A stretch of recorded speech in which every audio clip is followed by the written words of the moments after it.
All right, everyone, listen up because it's going to cause some controversy, I'm sure. It's time to open up the conversation and get down to the hot topics of the day. Those stories that'll dominate the dinner tables tonight. You know, if it's still dinner tables, whatever you're doing, talking. First up, the AP. Is the AP becoming PC, politically correct? The Associated Press is dropping the term illegal immigrant from its style book. That's a guide for journalists on proper grammar and word choice when writing or reporting, okay? Furthermore, the AP says the word illegal should describe only actions, not people. For example, the AP says illegal immigration is acceptable, but illegal immigrant is not.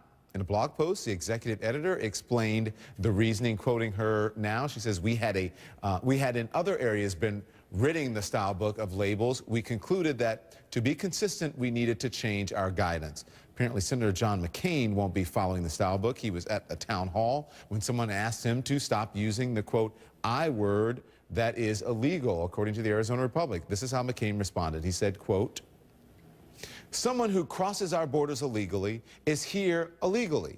You can call it whatever you want to, but it's illegal. I think there's a big difference between someone who does something that's illegal and someone who's undocumented. I'll continue to call it illegal. To discuss here now with me is psychologist and relationship expert Alduin Tart. Hello there, Alduin.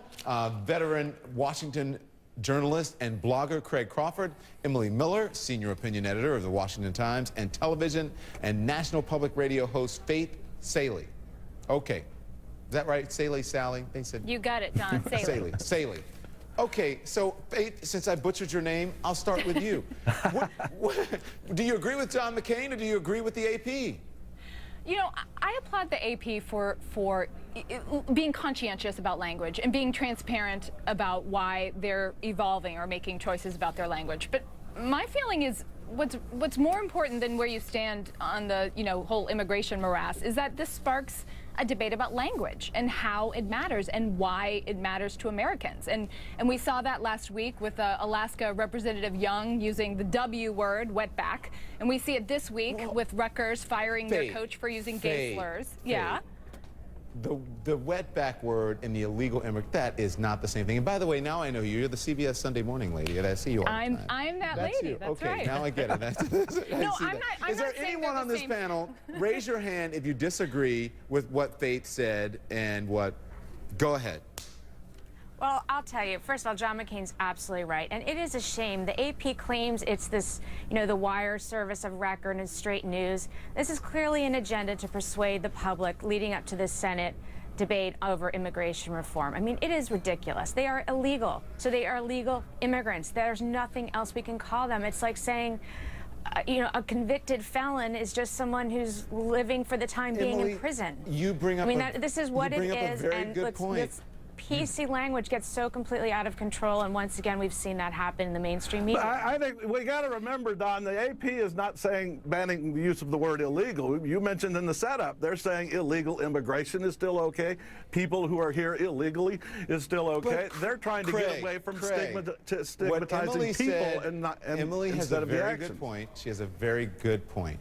When you say the word criminal, criminal is not a good sounding word. But we still use the word. When you say the word felon, felon is not a nice sounding word. But we don't call them a criminal. We don't call them a criminal until they're a convicted criminal. I mean, yeah, but if you cross the border illegally, aren't you illegal? I mean, I don't understand. You are a person who's here illegally, which the AP oh my gosh, really? This is all semantics. Go ahead, Alduin. Why can't we just say undocumented worker? I mean, if people find it offensive, then we have to listen to them. Because then, where do you stop? You have to go, okay, I don't want to be called a criminal. Okay, fine. I am a person of criminal. It's not the same thing. Yes, it is. Okay, well, how about this? Okay, how about this, Don? If we're going to call them illegal immigrants, then what do we call the people who hire them? We should call them criminal employers. That's right, because they love to pay them below minimum wage. We love to employ them. Listen, no one said they should. No one said they shouldn't. Faith, you got to talk a little bit earlier. I cut you off, so I'll give you the final say on this. My point is that wherever you stand on this spectrum, I mean, look, there are still people on the far right going to be calling them aliens, and people on the far left are going to be hilariously calling them, would-be Americans and economic refugees. What I think is good about what the AP is doing is that it's sparking this debate. We're all talking about it, and we can all name, immigrants whatever we want to, as long as we put, you know, our own personal air quotes about it. And the AP is just trying to be consistent. Hey, I don't like the fact that we're just dehumanizing people. I mean, they're real people here working. Alduin. I'm sorry. Dehumanizing people. Anybody. That's not illegal the point. aliens. This guy If people is find it blue. offensive, we have to listen to them. Hang on. Go ahead, Emily. The sky is blue. Somebody who is a drunk driver, it's not Let somebody. Emily finish. Hey, let me finish talking. If you're someone who's been a drunk driver, if they drove drunk, they are not somebody who is behind the wheel after 15 martinis. It is what it is. drunk It's driver. common Right. usage. It's exactly factually correct, and this is what journalists use. And now we've got the AP it's not style book, exactly which all factually of us who are correct. journalists A person use as our cannot- I guideline. said Faith Can would you- get the last word. You guys are still not talking. factually correct. That's it for this. We're going to move on. So stay with me, guys, because up next here on CNN, they post pictures, personal information, and funny moments about their kids. But could parents' comments on social media websites hurt their kids later in life? My very noisy panel, they follow direction. They're going to weigh in next, right after this. So my panel's back. We have another topic, but let's bring them in real quick because I want to talk about something we were talking about in the break. Alduin Tart, Craig Crawford, Emily Miller, and Faith Saley. Okay, so Faith, you said we've got to evolve same-sex marriage. You don't like calling it same-sex marriage. You like calling it marriage equality. What's up with that, Miss PC?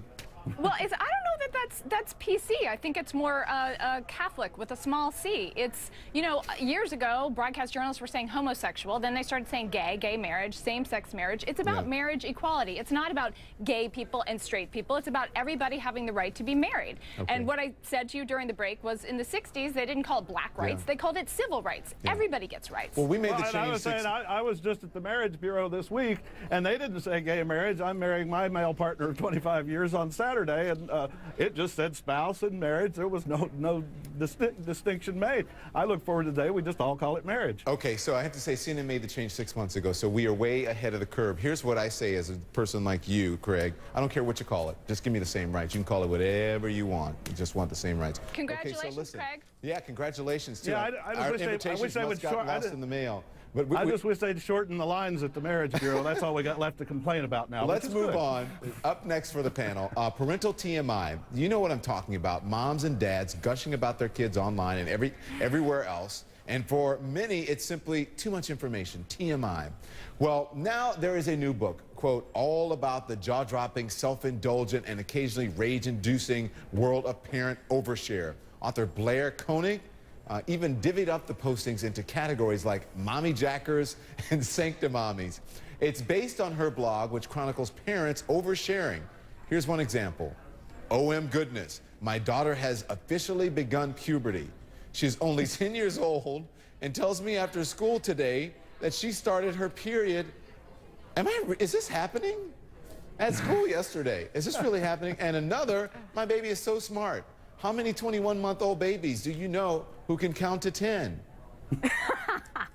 I don't see the problem. Go ahead, Alderman. What do you mean? I don't see the problem. I mean, if you're a parent and you're sharing milestones that your kid is going through, there are lots of people and relatives that like that comment. If you don't like it, you don't have to comment on it. But if I want to share what's going on with my child, it's okay. For the guy think talking it's about gotten- a daughter getting periods, come on, I don't want to hear that. that's Emily, way disgusting. too much, don't you think? That is completely disgusting. I would shoot my father, and I have a gun, if he did that to me on Facebook. And I do see this happening when people, I mean, we all like to see our friends' kids and families' kids and, you know, Christmas or Easter or their birthday. But you get what I find to be the strangest thing that parents do on Facebook is they address their child like, John, you were born 8 years ago today, and you've been a blessing in our lives. Right. And I'm thinking, John's not on Facebook. He's down the hall playing video games. Go tell John about the blessing of his childhood. Why are you telling me? By I the don't way, care. Emily, not There are very... going to be some very embarrassed adults someday. I'm glad I was raised in the days when all those embarrassing pictures are in the photo album in a drawer somewhere. Yeah, Emily, not very PC to say you're going to shoot someone. That's a whole nother gun control topic. Well, no, actually, I have a perfectly fine. I don't believe in PC. I think that's a big problem in our country. So Yeah. I'm perfectly fine with saying I'm going to shoot someone. Yeah. My father should know that he is safe, and I'm not going to shoot him though directly. So, Faith, what I'll about only the, shoot what someone about who the enters kids? my house. Do you Yeah, think this is embarrassing for the kids? You were talking about the parents. first of all, I have a 10-month-old, and of course I think he's the most adorable, delightful person in the world, but you don't have to, and I'm not going to inflict that on you. The only other people who think that are my husband and my father. So I think you're right. What about the kids, right? When my kid's in high school, and I'm telling him, you know, be careful what you post on Facebook, because it's always going to be out there, he can say, you know, well, did you do close-up Instagram of my brists? Like, it doesn't really give you a leg to stand on. You know what it's all about? It's about us wanting more attention. If I'm a parent and I talk about my child and people are commenting and having comments, it makes me feel like I have attention, and I feel like people are noticing Okay. me. But that's the slippery slope. With the internet, That's the slippery. it's your 15 seconds We've of got fame everybody to wants to run. But Faith, and I know you'll relate to this, when people talk about their kids like that, it's like the dog. Remember you did the thing with the dogs about dog lovers? Thank you, Don. Oh, and the I cat. get so much hate mail for that. Enough already. Thank you. Thank you. Dogs Love the aren't kids. people. Love the kids. Thanks, Show love to the everybody. kids. Thanks. Alderman Tart, Greg Crawford, Emily Miller, Faith Saley. Thanks to all of you. Thank you.